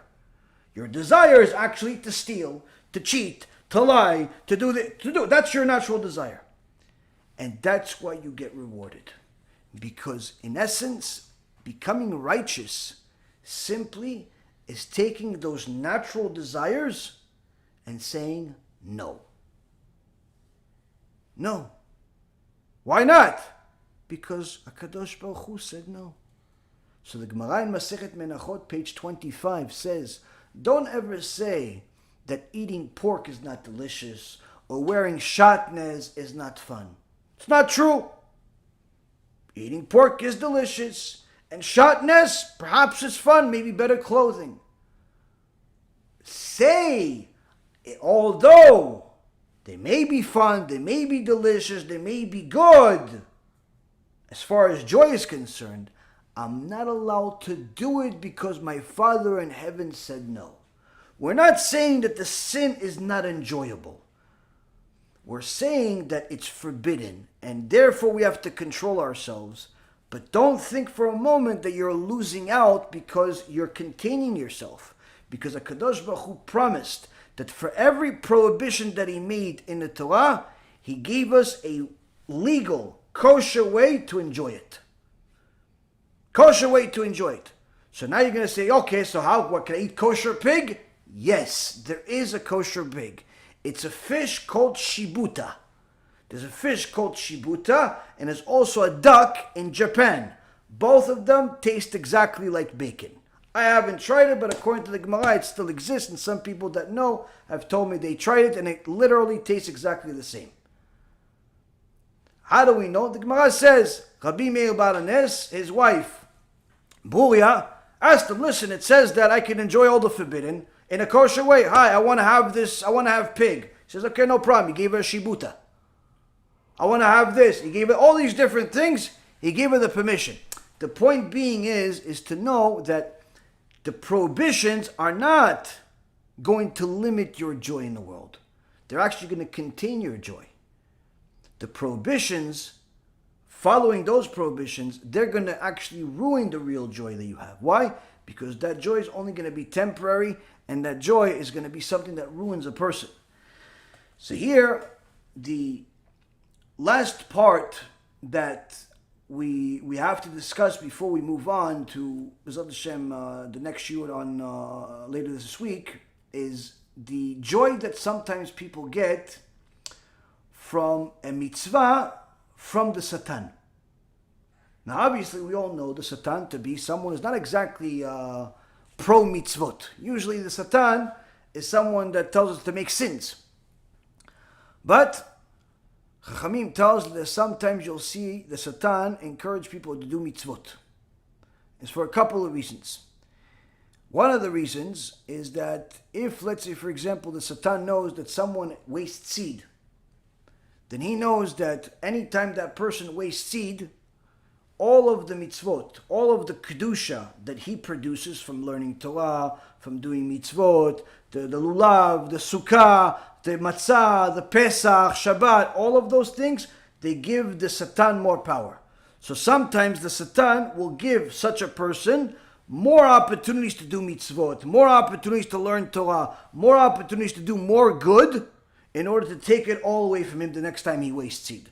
So that's one of the ways that the Satan shows how evil he really is. Another way is that the Satan sometimes will encourage people to do a mitzvah that will make the person feel like they're doing something really good, when in reality they're missing the whole point. The Gemara in the Yerushalmi, Masechet Pe'ah, in chapter 8, halacha number 8, and also in Masechet Shkalim, chapter 5, halacha number 4. Both have a same story, just slightly different additions to the second one.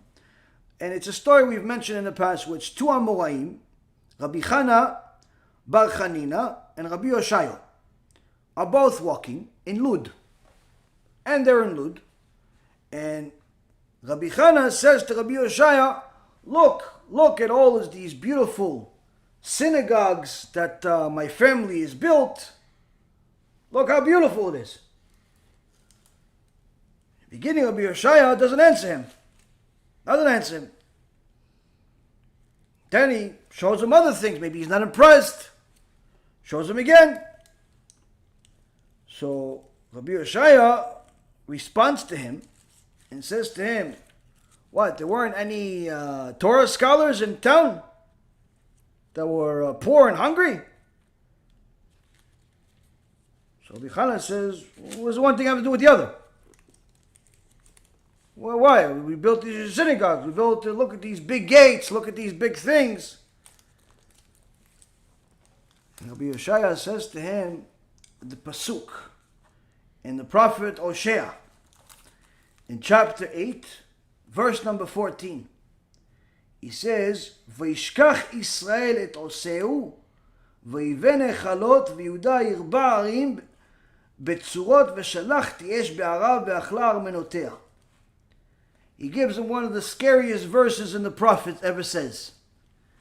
When Am Yisrael, in essence, forgot God and started worshipping idols. So the prophet says in the name of HaKadosh Baruch Hu, Israel has forgotten its maker and has built temples, and Yehuda has proliferated fortified cities. I will therefore send a fire into its cities and will consume its palaces. So, while Rabbi Chana Bar Chanina thought that it was a great thing that they did, building all these big buildings, big yeshivot, big gates, big this, Rabbi Yeshaya was not impressed at all. He says, okay, it's great, you have a shul. Do you need 5 big shuls? 10 big shuls? 10 big yeshivot? I mean, you have 2 Sifrei Torah. Do you really need 10, 20? How many Sifrei Torah can you possibly use in a week? Look how much you built.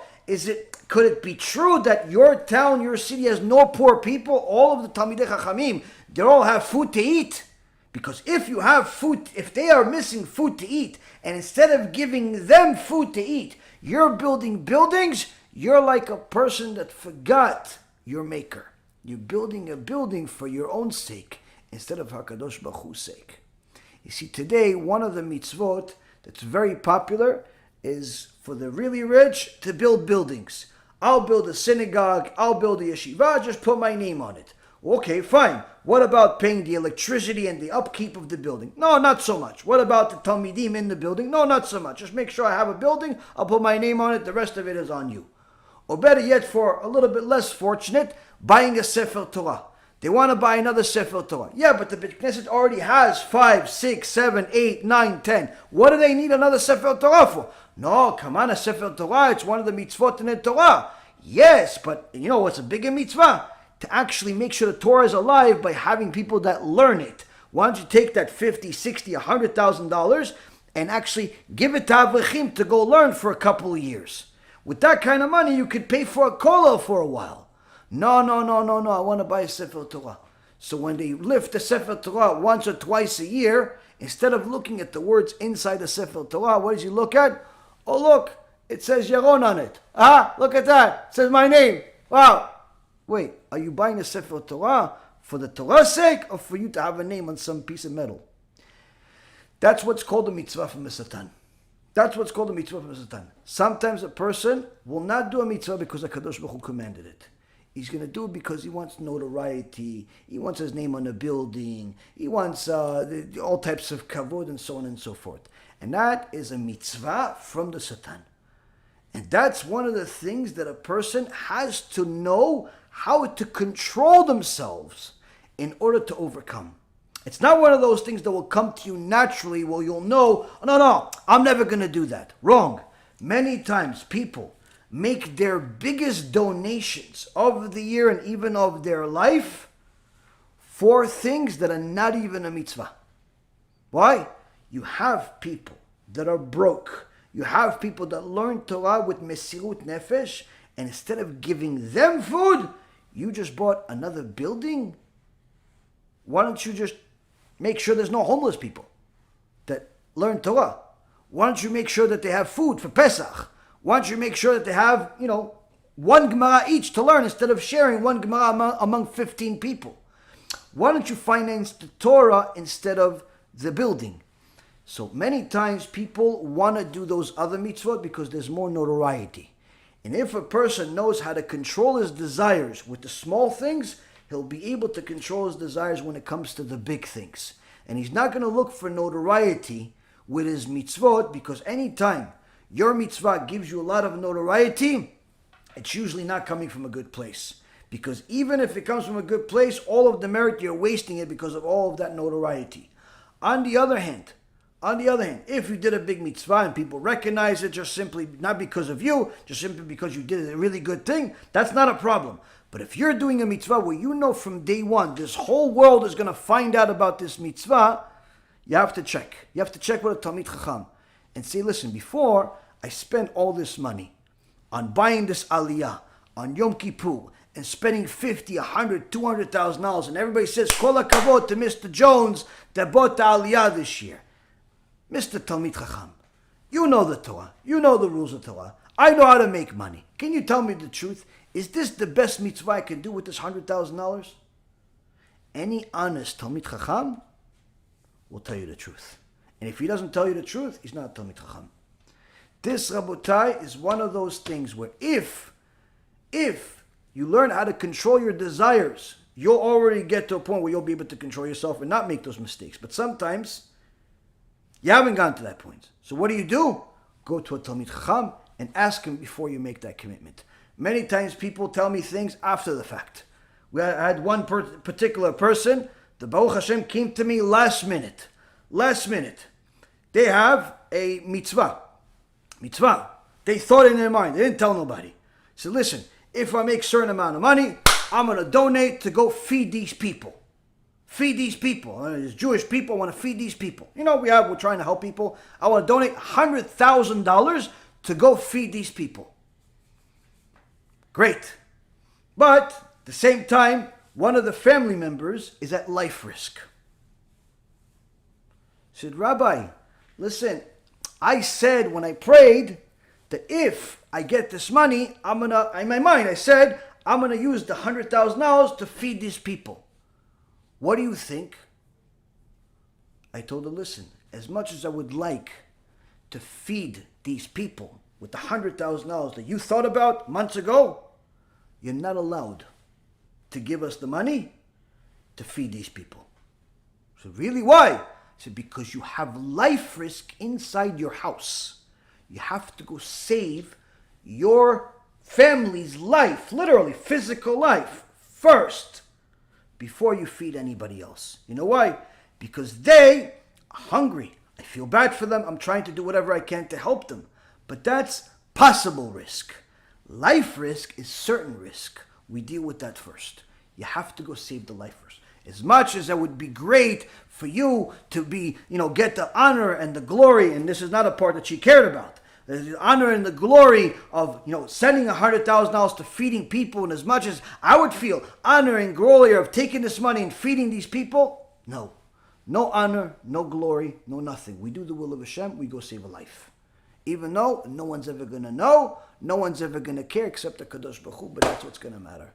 This, Rabotai, is how Da'at Torah works. Da'at Torah is not one of those things that you're going to see on the bottom of the CNBC scroll. You're not going to see it on Bloomberg. You're not going to see it on some billboard. Da'at Torah is what you're going to see in the books. The notoriety is HaKadosh Baruch Hu, and that's the only thing that you need. BeEzrat Hashem, this too will get us a little bit closer to what HaKadosh Baruch Hu wants us to be. Each and every single week, the Chazon Ish works tirelessly to tell us what we need to hear for that week. So each week, we're like a diamond that shapes up another facet. BeEzrat Hashem, by the time we finish the Sefer, we'll be true diamonds. Baruch Adonai Le'olam. Amen ve'amen.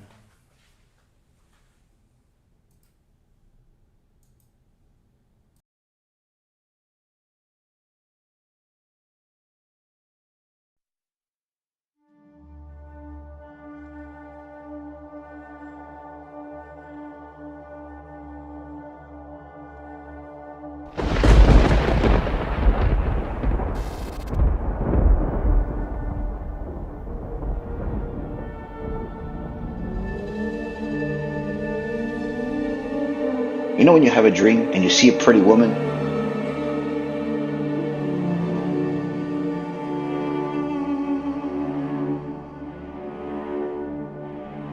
You've had that? Now you never actually see an ugly woman in dreams. It's always a pretty woman.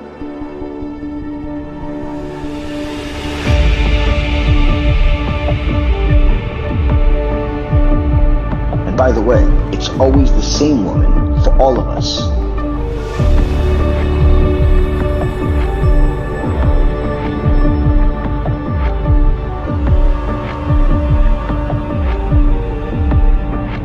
All of us have a dream of the same exact woman.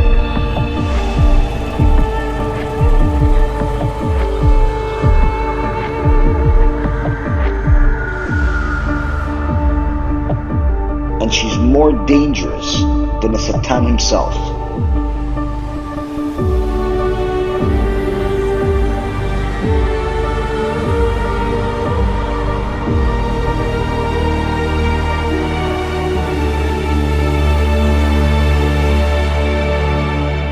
Who is she? You're not even allowed to say her name.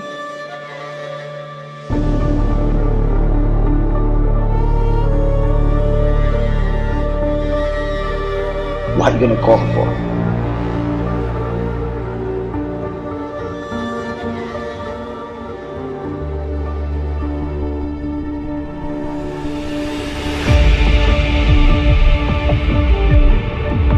It functions very much like drugs. People are addicted to it. I tried to quit dozens of times, hundreds of times. My fantasies and stuff, they're not mine anymore. Cabinet ministers, judges, diplomats, even one of the country's top spies. These men are accused of some of the most sadistic child sexual abuse imaginable on hundreds of victims.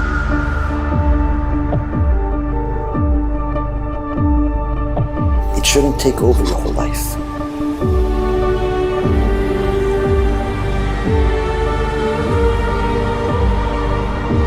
If you satiate it, you're never going to have enough. If you starve it and only feed it when it's permissible according to the Torah, you're always going to be happy.